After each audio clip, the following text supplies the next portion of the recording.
হবিগঞ্জে গরুর দুধের উৎপাদন বাড়লেও বাৎসরিক চাহিদার তুলনায় এখনো ঘাটতি 1,12,000 টন। গোখাদ্যের মূল্যবৃদ্ধি আর কাঁচা ঘাসের তীব্র সংকটে হতাশ হয়ে পড়ছেন খামারিরা। বলছেন দুধের দাম না থাকায় শ্রমিকের বেতন পরিশোধ করতে পারছেন না তারা।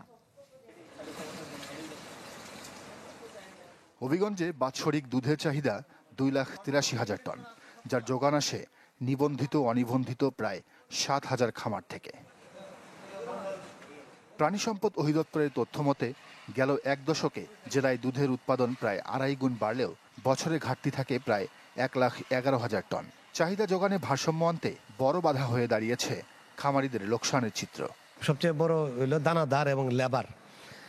আমরা যে যারা রাখালরা কাজ করে এদের মজুরি আর হইলো দানাদার, এটা একেবারে খুব বেসম্ভব অবস্থা, যার কারণে টিকায় থাকা খুব কষ্ট।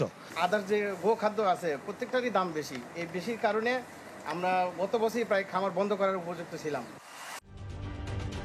ঢালাইয়ের দৃঢ়তা, নির্মাণে নিশ্চয়তা, প্রিমিয়ার সিমেন্ট, ঢালাইয়ের রাজা।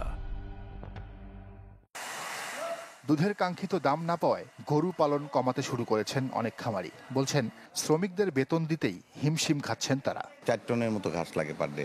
তো ওই সব মিলিয়ে আপনার দেখা যায় লেবার কস্ট, গোখাদ্য, ঘাস, ইউটিলিটি কস্ট সব মিলে বেশি লাভবান না। মালিকদেরও ভালো হইতো, আমাদেরও ভালো হইতো, কিন্তু এখন তো মনে করেন যে গাভীর দুধও আসে না, গাভীর তো বয়স হয়ে গেছে।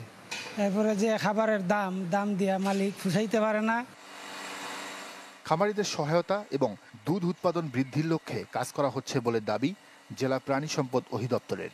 ঘাস চাষের পাশাপাশি খামারিদের প্রশিক্ষণ নেওয়ার কথা জানালেন এই কর্মকর্তা। যেটা কৃত্রিম প্রজনন করলে আমরা পর্যায়ক্রমে একটা গাভী যদি দেশি গাভী 2 লিটার বা 3 লিটার দুধ দেয়, আমরা যদি পর্যায়ক্রমে কৃত্রিম প্রজনন করতে থাকি, এক পর্যায়ে দেখা যাবে এটা 10 লিটারের উন্নতি করা সম্ভব।